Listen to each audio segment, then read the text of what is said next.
We want to help you be the very best missionary so that you can give your very best to the people you're serving.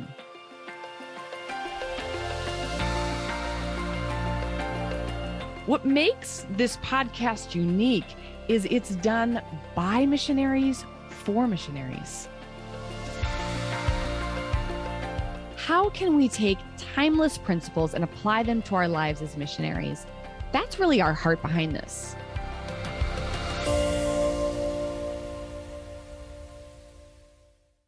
Well, welcome to this episode of Modern Day Missionaries.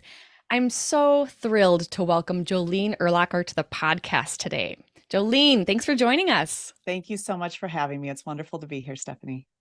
Yes. And you know, Jolene, I love as we were talking, you grew up as a missionary kid in Latin America, a fellow Spanish speaker. Me encanta. I love that we have that in common. And then maravilloso. Es maravilloso. I'm with you. And a little bit about you. Jolene has a doctorate in education and international leadership, and she's been studying generational trends for over 15 years. She has written several books, one of which I have, which is called Mobilizing Gen Z. This came out last year, and I have been reading it, and it's outstanding. So you're going to want to make sure to pick that up. And in addition to those things, Jolene's a university professor. She's a speaker, a consultant, and she works with missions agencies and other faith-based nonprofits on engaging the next generation. And Jolene, I had the privilege of hearing you speak on Gen Z at a missions conference last year.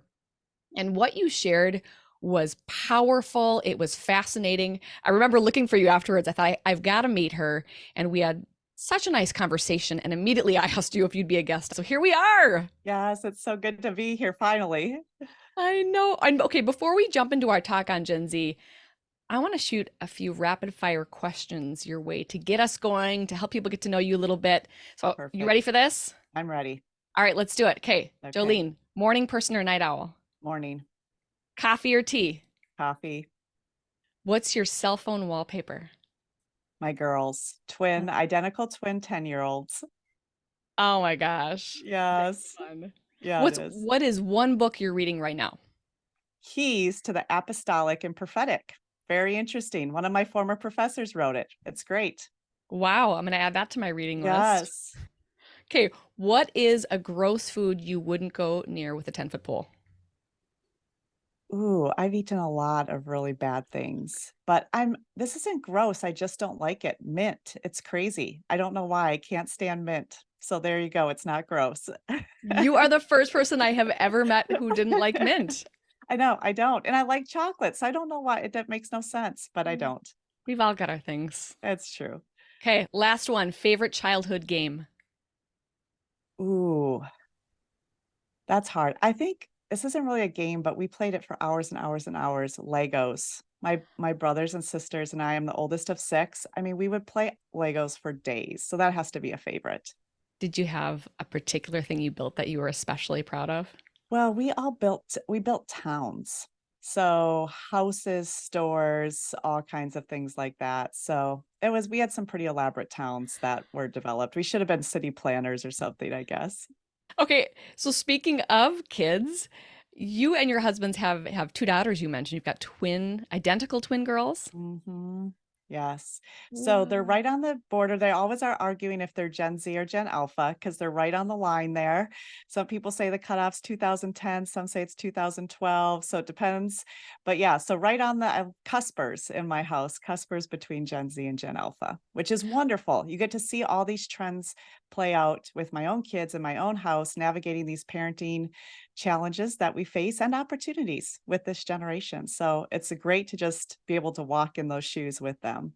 Yes, you have a very personal connection to really what we're going to be talking about today and what you're so passionate about. Yeah. Yeah. I really do. As a fellow parent, we're going to be talking to some parents today. Some of our listeners are parents. Some of our listeners are Gen Zers themselves.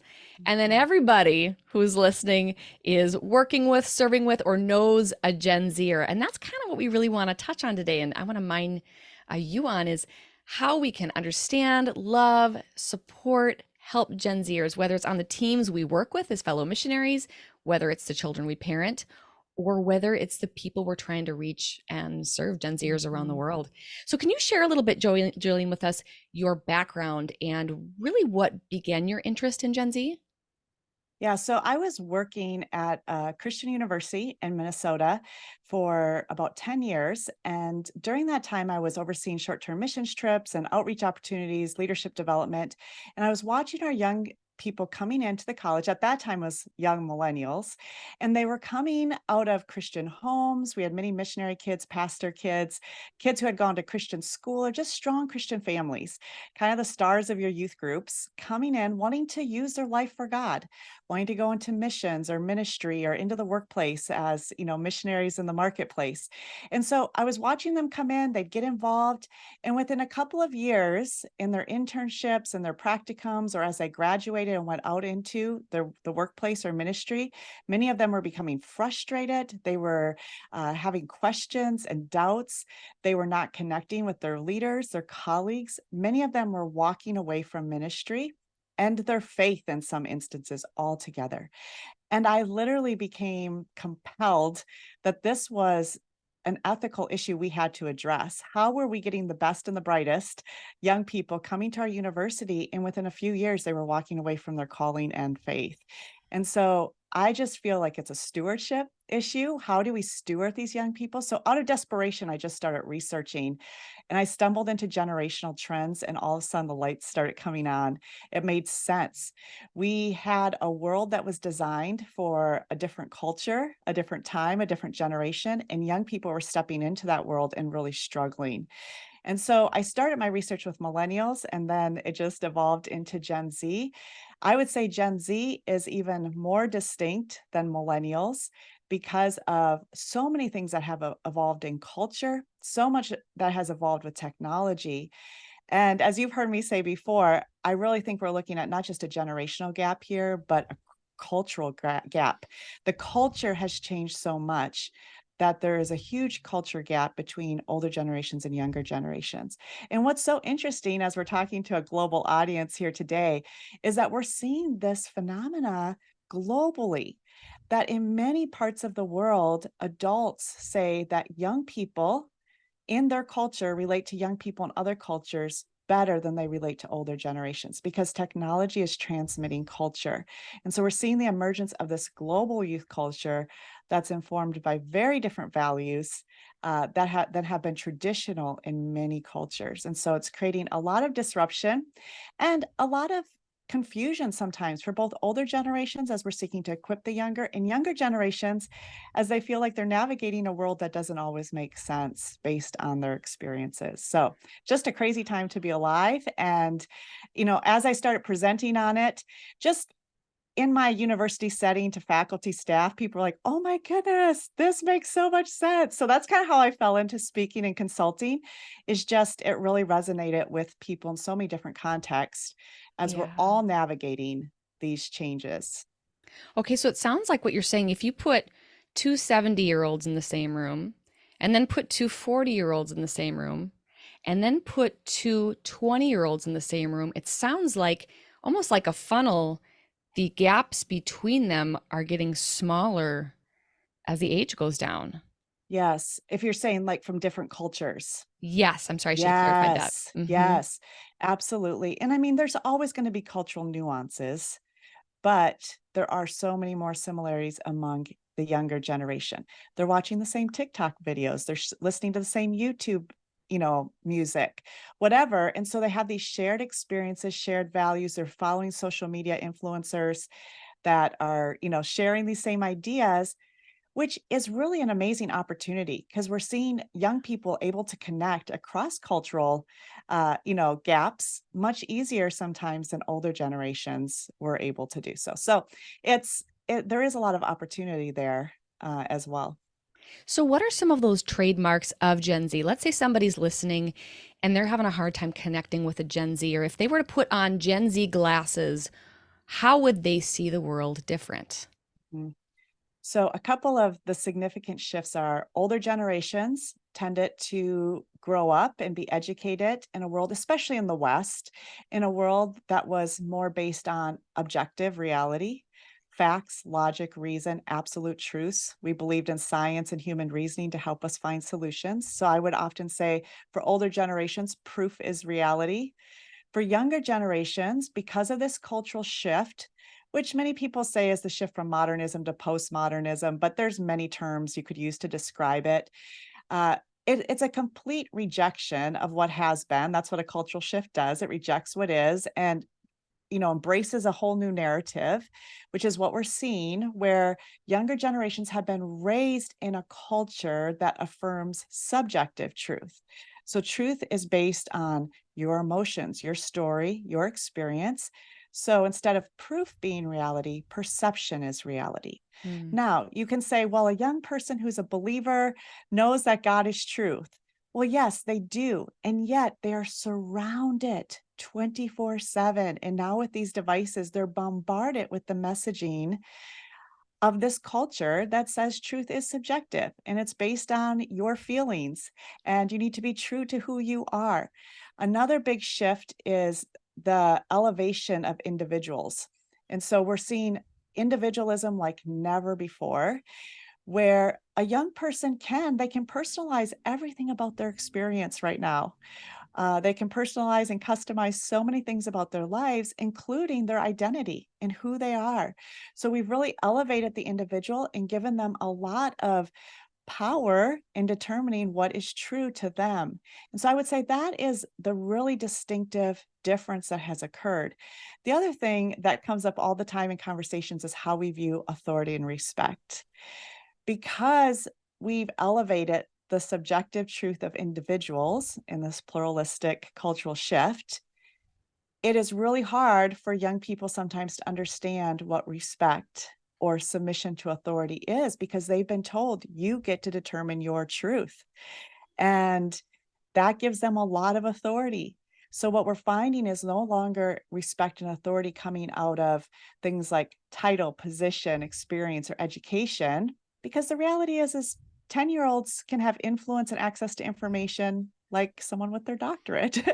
And Gosh, so true. it just changed the dynamics. Power distance has collapsed. So where we see respect and authority really coming out of today is relationship and empathy and understanding and connecting with people as individuals. The beauty of this is that you don't need a title, position, education, or experience. If you are an individual who is authentic and truthful and honest and trustworthy, and you truly care about someone, a young person in your life, you can have incredible authority and respect with them. So it's really in many ways empowering because all of us can be individuals who care deeply about others and build relationships. So while some kind of get overwhelmed with these changes, I think there's a lot of opportunity in them as well. Okay, and I love that you brought out the opportunity there and you used the word beauty. Because for someone who does not have that Gen Z worldview, who sees things in a different way, it's very easy to listen to what you just said and see all the negative in that. The my truth and the individualism and all of those things, they have a shadow side to them, certainly. Yes. But can you say more about what you were just getting into with opportunity and beauty? If we were to flip those on their head, what is the opportunity in those things? Mhm. So I think today in our culture, young people struggle to be seen and heard and valued. One example I often say is growing up, if I was a decent singer, I might have solos at church or in my school program or whatever, and be known in my small community as someone who can sing. The reality is, a young person who's growing up as a decent singer today is going to have thousands of 5-year-olds who can sing better than them and have thousands of followers on TikTok and YouTube. So to stand out from the crowd today is really, really hard, which is where we're seeing young people make just dramatic decisions about their identity, their lives, actions, behaviors that they're taking in an effort to be seen and valued and affirmed. And so I think one of the things to recognize is an opportunity here is for us to step into that need and to affirm who God has designed them to be. as an individual, God has given each of these young people giftings, callings, skills, and abilities that he wants to use for his kingdom. And the enemy is seeking to kill, steal, and destroy those things, and at every turn. So if we as an individual who loves them and is trustworthy and can step into a relationship with them and affirm the individual that God has created them to be, value them, see them, there is so much opportunity there in really encouraging this young person to pursue who God's called them to be. In addition to that, I think one of the things that can be overwhelming is, I hear the question all the time, how do we convince a young person what is true? The reality is, you've heard me say this, we can't, we don't. It's not our job. The Mhm. Holy Spirit is here to lead and guide all of us into truth.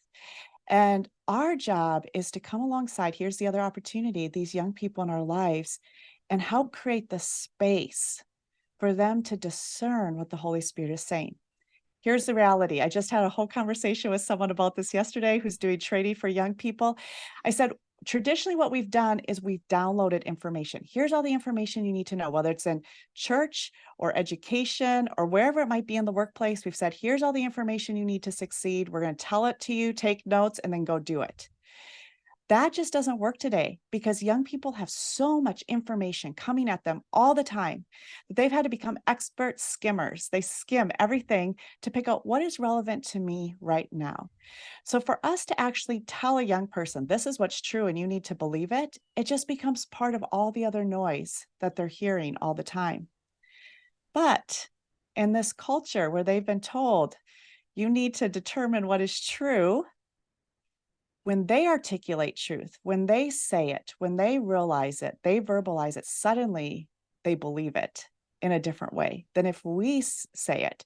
So coming alongside a young person, not to tell them what is truth, but to model truth, to ask questions, to create space for them to process, to listen, so that they have an excuse to put down their phone and actually talk and process, gives an opportunity for the Holy Spirit to speak as they're thinking, as they're processing. So it's a whole different Mm. way of thinking about it. But what's so powerful, Stephanie, is that we are seeing these young people who make a decision and say, God, what God says is true, and I believe it. When they make that decision, we are seeing just an incredible commitment and dedication that I would say is even greater than the older generations, because they're having to overcome so many cultural obstacles and persevere to actually grab onto that belief and that faith, that they are so strong in it. And this is where their individualism is coming into play in a positive way, where they're saying, no, as an individual, I believe this, and this is what I'm going to live out.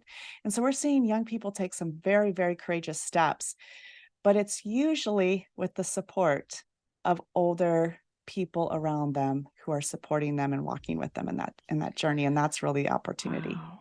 So relationship is key. You're saying Ab- information, we have too much. Relationship is what's scarce right now. Absolutely.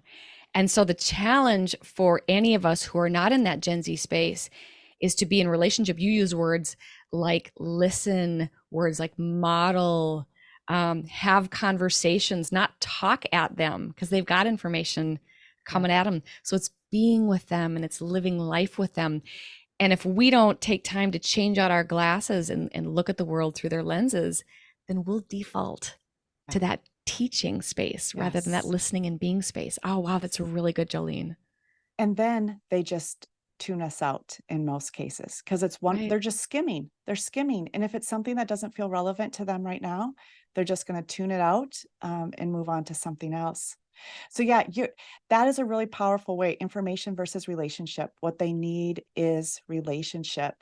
And the reality of that is that it's much easier to give someone information. I think about even discipleship. Give me a curriculum, I can follow it, I can fill in the blanks, do all that.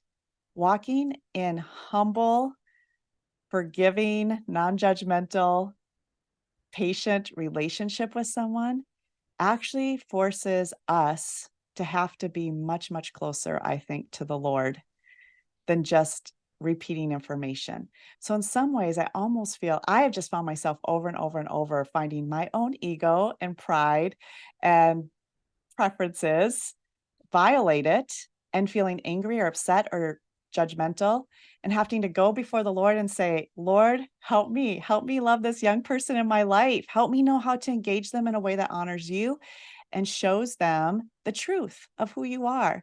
So I do think it's a much harder road that requires a lot more work on our part to engage in these relationships. And yet the payoff is so, so powerful. Well, it's true. And like you're saying, it's an investment. It's an investment of emotions. It's an investment of time. Yes. But we live in this culture too that sometimes values, not sometimes, mostly values quantity over quality. And so we will admire people who influence huge numbers of Yeah. people.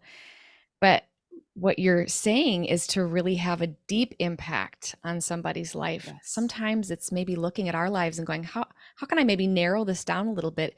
And instead of go wider, go deeper with a few. Oh, absolutely. One of the things I often say, I talk about the Daniel generation. You've heard me talk about that. My other book is on the Daniel generation, how I feel like this generation of young people is like Daniel, navigating what it means to live faithful to God in Babylon, which is a culture very different than the one their parents or teachers grew up in.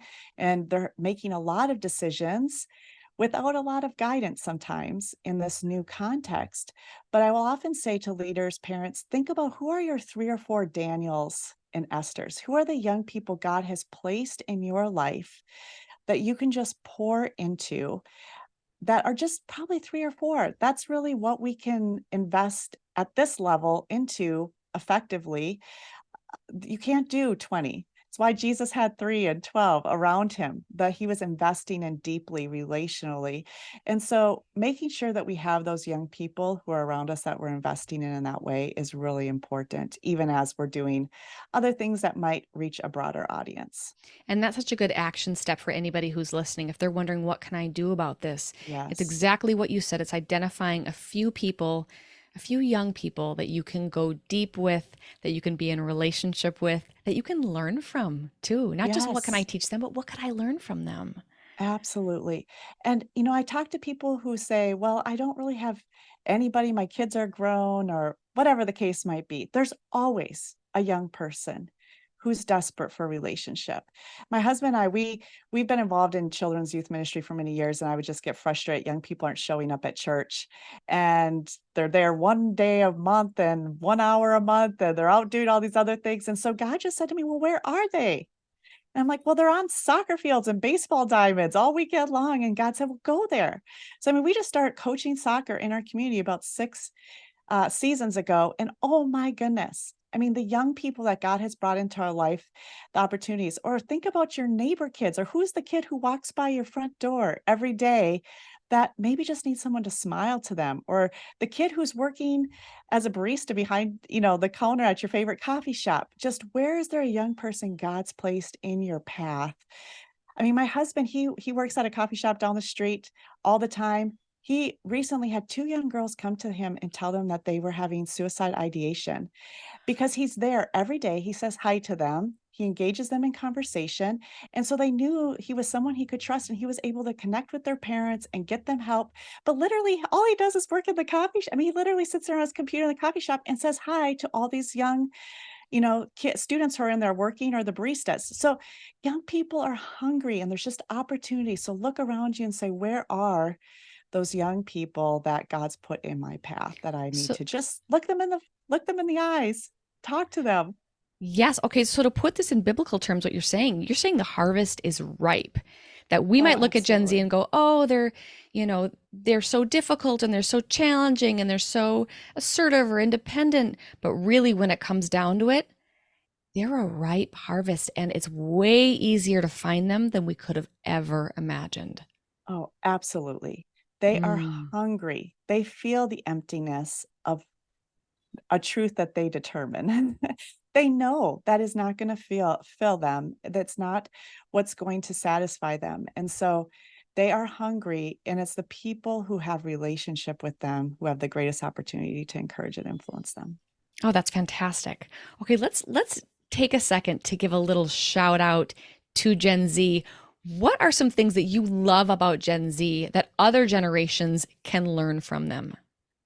So I was talking to a Gen Zer who works for a missions agency recently, and I asked him, if you had one word of advice for the missions world based on your experience working here, I said, what would it be? And he said, we've got to stop saying we can't.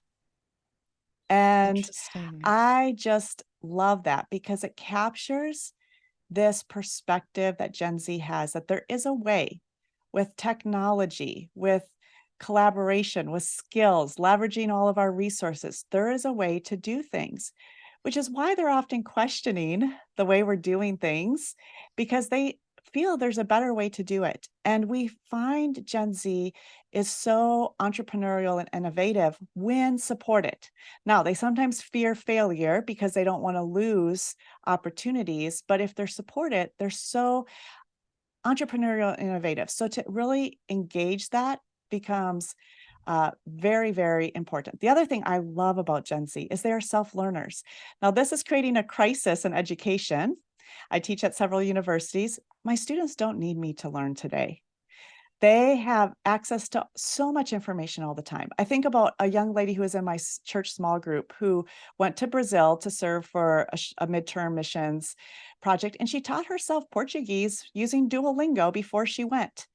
So they are self-learners. If they want to learn something, they can learn it. I mean, I have a friend whose daughter taught herself to play the flute watching YouTube videos.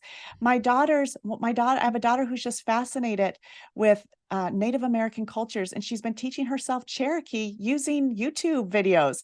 So it's amazing the things that this generation can teach themselves when they're motivated. So I think that's another thing that's just going to serve us so well. The other thing in the missions world, this is a generation that has been taught to be open-minded and tolerant.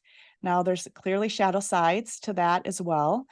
But when I talk to leaders in other countries who are engaging with Gen Z and millennials, they often say how the attitude of Gen Zers and millennials coming over is so different in their disposition to learn, to hear from cultural perspectives versus older generations. Sometimes we went and we were so focused on what we wanted to teach or give that we didn't always pause and listen as well at the beginning. And so I think Gen Z and millennials are bringing that just open-mindedness into many of their conversations. Now, if they feel like someone is intolerant or going to force their opinion on you, then they're not as tolerant of that, right? So, I mean, there's limits with all of this, but I think those are some of the really powerful things that Gen Z is bringing into the workplace and into missions that God can really use in positive ways. So if you have a Gen Zer on your team, what is one or two things that someone could do to really utilize that person best and Mhm. pull out what they have to offer? So we really want to get to know them as an individual. That is so key. So making sure that we're connecting with them on a regular basis, looking them in the eyes, nodding, giving feedback and affirmation. So one of the things that we're finding with Gen Z is they're so used to anything that they do, they're getting feedback immediately. They get a like, a comment. If they do a test at True. school, many times they submit a test of some sort and the score pops up when they hit submit. So waiting for feedback is really hard because often a lack of feedback is interpreted as negative feedback. If I'm Mm. not getting feedback, if someone's not liking what I've posted or done, it means that I'm not doing it right. And Gen Z is eager to please. So we have to be connecting with them relationally. Some research is telling us Gen Zers benefit most if they're getting feedback daily, but at least once a week in the workplace or on teams, they need to have really specific, individualized feedback. Here's what you're doing well. Here's areas for you to grow and improve. And if it's being given out of relationship, that's so effective. The other thing that we're finding is Gen Z, because they're competing in this global world that's so connected, they want to make a unique contribution. They don't want to be a square peg in a round hole. Why would they expend energy to become good at something that someone else is already much better at? So they want to use their unique skills and gifts. So really helping them identify what their skills, their gifts are, their passions, and even being able to speak that truth over them. I see God has gifted you in this way, and then giving them opportunities to use those skills and gifts are a really powerful way to keep them motivated and growing, and to feel like they have a meaningful part, which they do. So those would be a few things I think that we're seeing really help Gen Z thrive. And I would say, even if you're a parent, with my daughters, I mean, all these things apply. Parenting is so Yes. different today. I do so much more listening to my kids and asking them really good questions and watching the Holy Spirit give them insight that I don't even have as they're navigating cultural challenges that I never faced. I've just heard story after story of 8, 9, 10-year-olds who God's giving discernment as their friends are making really, significant decisions that are go against biblical principles. And these young kids, God is giving them discernment. So as a parent, I often hear the Lord's telling me, Jolene, I am raising your daughters for what I am calling them to. And I need you to make sure you're discerning what I am doing in their lives and you are supporting, because I have my agenda for my kids' lives, but God has the best agenda. So I think even as parents to be so discerning and create space, model, and really allow the Holy Spirit to speak to our kids and affirm what he is doing in their lives becomes really, really important. That listening piece, what you said, is so Mhm. important because I do think for many of us who grew up, that wasn't a cultural thing to No. be listened to by elders. It was, what was the saying? You always Children should say, be seen and not and not heard. heard. Yes, I've not heard that in such a long time, but that was a saying, especially even Yes. for older generations. Mhm. So all of a sudden, these older generations, or even ours a little bit, where you were used to needing to listen, you think an adult is the one that talks, a child or youth is the one that listens. So the more position you have means the more words you get to say. So that's going to be something that's going to be, I think, really difficult for other Yeah. generations to have to do something they've never maybe done before, and to Yeah. recognize that listening Yeah. to them talk is not putting them in a place of authority or somehow flipping the Yeah. script on its head. It's no, it's just doing it in a different way. I know for me, I love that you brought up parenting. When I went through my life coach certification, and I believe you've done coach training as well. Mhm. Is that Yep. right? Yep. And that Yep. was one of the best things for me as a parent or for the youth in my life, was learning how to listen. And it made me realize what a terrible listener I had been. So hard. It's so hard. Oh, so humbling. Yes, it So humbling. is. I still catch myself all the time, even though I've gone through the training and talk about this all the time. It's so hard. It is. But to your point, you said earlier, when they can say things out their own mouths and Yeah. take responsibility for something and identify something as, this is something I believe in, it makes it so much more real to them. Yeah. Let me just give a quick example of this with my daughter. So Yeah. because I feel like this is one of the moments that just illustrated for me the power of this. It was the very beginning of the pandemic. Everything was crazy, toilet paper, bread, all that stuff, people screaming in the streets. And we were in the store, in the bread aisle, which was empty, and a lady just lost it. She was so stressed and overwhelmed, and she just starts screaming at my husband, and not at him, but screaming to him about people are so crazy. And we're going, yeah. But my daughters at the time were 7, and we get into the car, and we get home, and they say to me, we're sitting in the kitchen unpacking the groceries, and one of my daughters said, "People are so afraid right now, Mom." And I said, "Yeah, they are." And she said, "Are we afraid?" And it was one of these Wow. moments I said to her, "Well, why do you think people are afraid?" So she talked about that. It literally was a series of questions. The Lord just gave, "Why are people afraid?" She unpacked it. I said, "Okay, what's the worst thing that out of all those fears that could happen?" "Well, someone could die." "Okay, well, what would happen to you if you died?" And, "Well, we would go to heaven." "Well, what is heaven like?"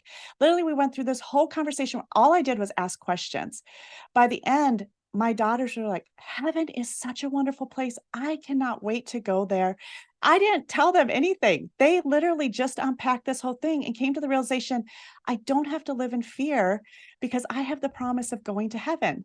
And it's like, when we have a generation that is just plagued by fear and anxiety, to just watch the Holy Spirit literally walk my daughters, who had just seen adults screaming at each other in the grocery store, to this point of peace in their knowledge of God and what he had promised them.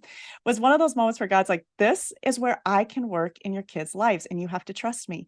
So as adults, we sometimes try to swoop in and rescue or give them the pat answer, versus if we sometimes just step back and ask the questions, the Holy Spirit wants to take them to a much deeper place even than we would take them in that conversation, So, and he's equipping them for such a time as this that he is calling them to. So really coming alongside that, whoever these young people are in our lives, and walking with them as God develops and strengthens them is so critical. Oh, that is such a great story. And you know what I love too? The way that you asked the questions, Jolene, were not manipulative. You didn't go, I have an end in mind. And so I'm going to Right, ask questions to try and guide them to a specific place. right. You were just their mom in that moment. And you asked questions out of sheer curiosity and love. And look where the Holy Spirit took them. And what would happen if we started to do that, not even just with Gen Zers, with anybody in our Yes, life? exactly. Yes. Oh my goodness. Wow. Okay, you've given us a lot to think about. I love this. What would be, you've given so many great points as well, but if you were going to leave us with just a few concrete ways that we could serve and work with Gen Zers in global settings, it's kind of like a 1, 2, 3 for people to walk Mhm. away with. One thing is we have to adjust our expectations. We have to recognize they're coming out of a completely different culture than we have. They've had a completely different experience. And we cannot be frustrated when they don't have the skills that we have. They did not raise themselves. They are a product of parenting, education, culture. So if they're lacking in skills that we want them to have, we have to just lean into, we need to help them develop those skills, and we need to recognize the things that they're bringing that we don't have. So adjusting our mindset, it's a different culture. Number two, we have to see them. We have to see them and value them. One of the things we're finding is that so many of us today are lacking emotional connection. When we look someone in the eyes for 60% or more of a conversation, we actually make an emotional connection. But often, even as adults and experienced leaders, we're too busy and distracted to actually pause and look someone in the face. Mm. And when we can actually look at someone and see them, it is so, so powerful. So to literally just look into the eyes of the people that you're interacting with and see them, affirm them, value them is so critical. And then third, I would just say acknowledge and affirm like what God has put in them. So be discerning of what the Holy Spirit is wanting to draw out of them or what he's speaking to them, and affirm those things in them. Those three things are just so powerful, and I think really change the way we interact with the next generation around us. Oh God, this has been such a fantastic conversation. We could just keep going. We'll stop here, Yes. but we could just keep going in so many I know different you have to just directions. cut me off because I could Oh talk my about this gosh. stuff all day. Yeah. I feel the same. I feel the same. But I can't thank you enough for what you shared today, Jolene. And I appreciate that you shared it from the perspective of an MK, of a parent of Gen Z, of somebody who's researched this out. This was such a holistic and really broad, both broad and deep conversation at the same time. So I really feel that people will be able to have some practical things they can put into play. I mean, stuff as simple as look somebody in the eye and help them feel seen. Ask a few questions. This is accessible. As you said earlier, the harvest is ripe. This is not hard. There's so much we can do, and this generation needs us and we need them. We do. Yes. Yeah. Yep. God's using them. Well, thank you again so Yes. much, Thank Jolene. you for having me. It's great to be on. Yes. And for everybody who's listening, we look forward to seeing you on our next episode.